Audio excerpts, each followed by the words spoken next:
Welcome back. This is Robert, the Recovery Guy. We're currently walking through the steps, 12 steps of recovery, and today we find ourselves on step 5. Oh, step 5 can be a tough one, but then again, all of the steps can be tough if we're not willing and we haven't submitted to God and to our own addiction. If we haven't admitted that we are alcoholic or drug addict, if we haven't admitted that we're powerless, if we haven't walked through the previous 4 steps, step 5 is not only going to be impossible, it'll actually even be unnecessary. And so if you haven't been in step 4, fearless and thorough in the moral inventory that it's suggested that we take, then step 5 is only going to be lip service because there'll be no substance behind it. Step 5 is very simply admitted to God, to ourselves, and to another human being the exact nature of our wrong. To admit, it means to concede.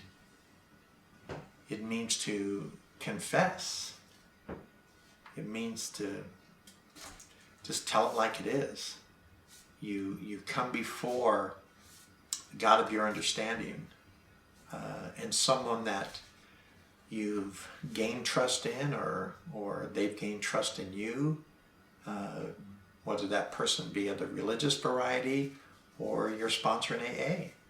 This is something that has to be done. Let me read to you just the opening statement, and then I'll read a sentence at the bottom of the page of the 12 and 12. I love working through the 12 and 12. By the way, this is a resource that you can find on our website of recoveryguide.com. But it says, all of AA's 12 steps ask us to go contrary to our natural desires. They all deflate our egos. When it comes to ego deflation, few steps are harder to take than 5. But scarcely any step is more necessary to long-term sobriety and peace of mind than this one.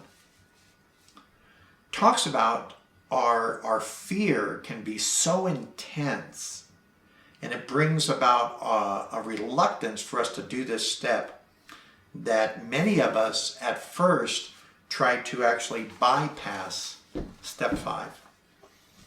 But you know, none of these steps can be bypassed. We can't treat this as I'll often say, as a buffet where we pick and choose. There's certain things that we must have in our diet. And step 5 is one of those things that we have to have in our diet for recovery. So what we're doing very simply, and to some of us, it became almost a relief when we began doing it. For me, the real fear was writing the things down in step 4 as I took a fearless and moral inventory of my life, of myself. That was really harder for me because I had to be totally honest with myself, knowing that I was going to have to be honest with God and with someone else. So once I came to step 5, and I hope this is true for you, that it actually becomes an eagerness, an opportunity to finally get rid of this so we can then go on to step 6 with the defects of character and step 7 where we would ask God to remove our shortcomings. But step 5 is as important as any step. There's a cleansing that occurs. There's a freedom that occurs through this. And that's what I want our focus to be on. Not how difficult the step is right now, but what do we get from the step? What's the payoff? Because we are a people who like to make sure that there's something in it for us. that speaks to the degree of our selfishness and self-centeredness. And in reality, because this time we're looking for good, we're not looking for something that will inflate our ego, because quite honestly, as it says in the 12 and 12, step 5 is an ego deflator rather than an ego inflator.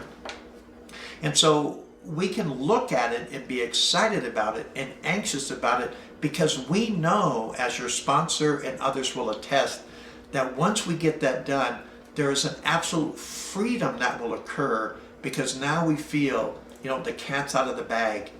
The damage that I've done has been written, it's been discussed.